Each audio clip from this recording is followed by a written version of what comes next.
Ketegangan memuncak dalam sebuah pertemuan akibat benturan antara misi pemerintah meningkatkan mutu pendidikan dengan rasa frustasi siswa atas kebijakan TKA yang mendadak.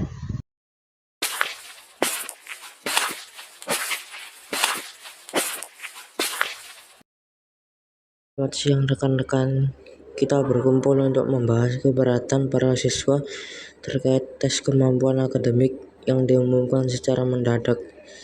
Silakan perwakilan siswa memulai. Langsung saja Pak Dirjen, kebijakan ini catat prosedur. Bagaimana mungkin standar kelulusan diubah saat kami sudah di garis finish? Kami setahun ini fokus pada tes skolastik atau penalaran, bukan hafalan rumus TKA.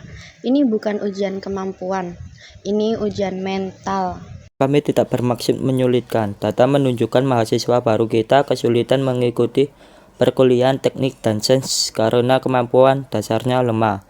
TKA adalah obat pahit yang harus diminum agar pendidikan kita tidak runtuh di level universitas. Suasana kini mulai memanas. Siswa-siswi berkata bahwa adanya ketidakadilan dalam akses pendidikan, di mana siswa daerah merasa terancam oleh dominasi siswa kota yang memiliki fasilitas lebih baik. Tapi Pak, obat itu bisa jadi racun buat kami di daerah. Di sekolah saya saja guru mata pelajaran peminatan saja kurang. Kalau TKA mendadak ini tetap dipaksa terlaksanakan, maka yang lulus hanya anak-anak kota yang sanggup bayar bimbel jutaan rupiah. Apakah kursi universitas negeri hanya untuk mereka yang kaya? Siti, kami sudah menyiapkan materi TKA yang jauh lebih sederhana. Hanya sebagai konsep esensial saja. Kami ingin memetakan kemampuan, bukan sekedar menggugurkan. Ruang pertemuan kini sempat dalam kondisi hening sejenak. Kedua belah pihak tetap memegang prinsip mereka masing-masing. Tetap saja Bu Maya, sederhana versi kementerian belum tentu sederhana bagi kami yang waktu belajarnya tinggal 45 hari lagi. Kami butuh kepastian, bukan eksperimen. Saya melihat ada kebuntuan. Pak Dirjen ingin mutu, Bima dan Siti ingin keadilan.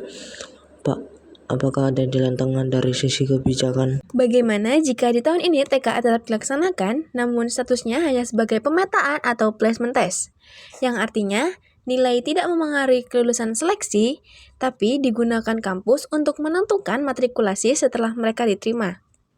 Kalau hanya pemetaan, siswa tidak akan serius mengerjakannya. Mutu tetap tidak terjaga. Saya tawarkan ini, bobot TKA kita masukkan tapi sangat kecil. Hanya 15%, sisanya 85%. Tetap dari tes skolastik yang sudah kalian pelajari. Angka 15% menjadi bahan tawar-menawar yang memanas di tengah-tengah pertemuan, yang berujung pada tuntunan kompensasi berupa fasilitas belajar dan poin afirmasi. 15% masih bisa menjatuhkan posisi kami yang bersaing di angka ketat.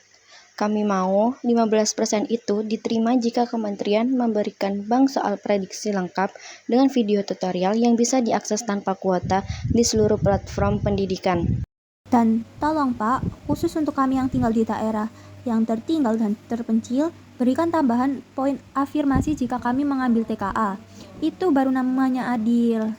Untuk bank soal dan video, saya instruksikan tim Ibu Maya menyelesaikannya dalam 48 jam. Untuk poin afirmasi Siti, kami akan hitung ulang formulanya agar tetap objektif namun memihak pada daerah.